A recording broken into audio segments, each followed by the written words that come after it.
So it was a bad decision on my part. No, I mean, I won't do that from here on out. It was dumb. No reason to do it. It's a terrible ball. It's not a very good. That play's designed to get the ball out of your hands, not for scramble drill. So. Coach said your back was tight. How's it feeling now? And is this going to be? Yeah, it's typical. Typically, tightens up after the game and during halftime, and then it's sore Sunday, and then Monday is when it starts getting over. But I mean, it's nothing. It's like it's not anything out of the ordinary.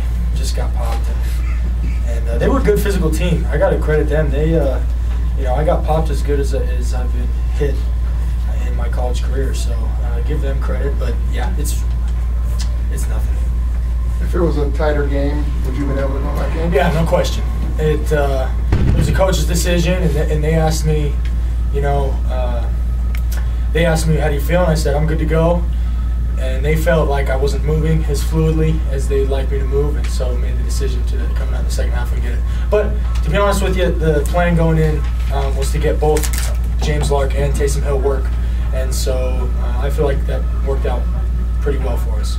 Can you talk about the play of Lark and Taysom Hill as well?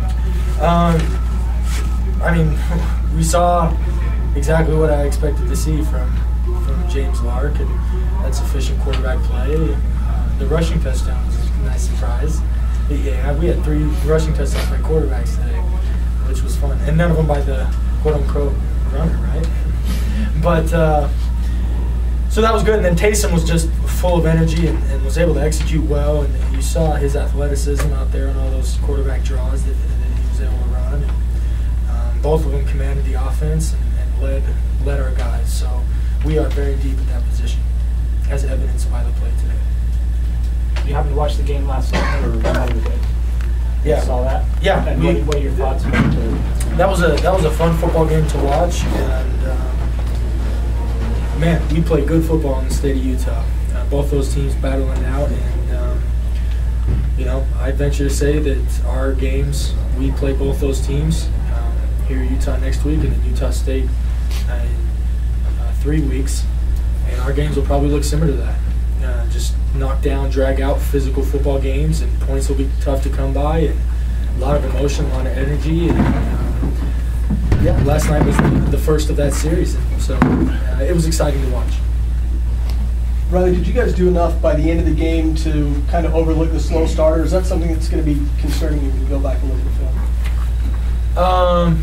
No, I mean, the slow start was what it was, and so we have to address that. You can't ignore that. Just because we put together more scoring drives as the game went on doesn't mean that it erased those miscues and the misexecution early on in the game. So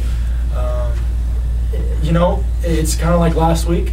We were able to come away with a win, and a pretty convincing win, but walking away grateful for what happened, but very hungry to get better and eager to evaluate our performance and get better. Have the thoughts already turned towards Utah? Not yet. I'm gonna go have, my family came down, so I'm gonna go have dinner and we'll talk about this one, and then probably once they head back up to Logan, then maybe. But then you got Sunday, and you got to think about all that church stuff on Sunday. So we'll think about maybe Monday. Think about it. You've seen games at Rice Eccles, but have you ever thought about starting one and leading the guys out on the field there? I did in high school. It was a lot of fun. Had a lot of success. So hopefully that trend continues.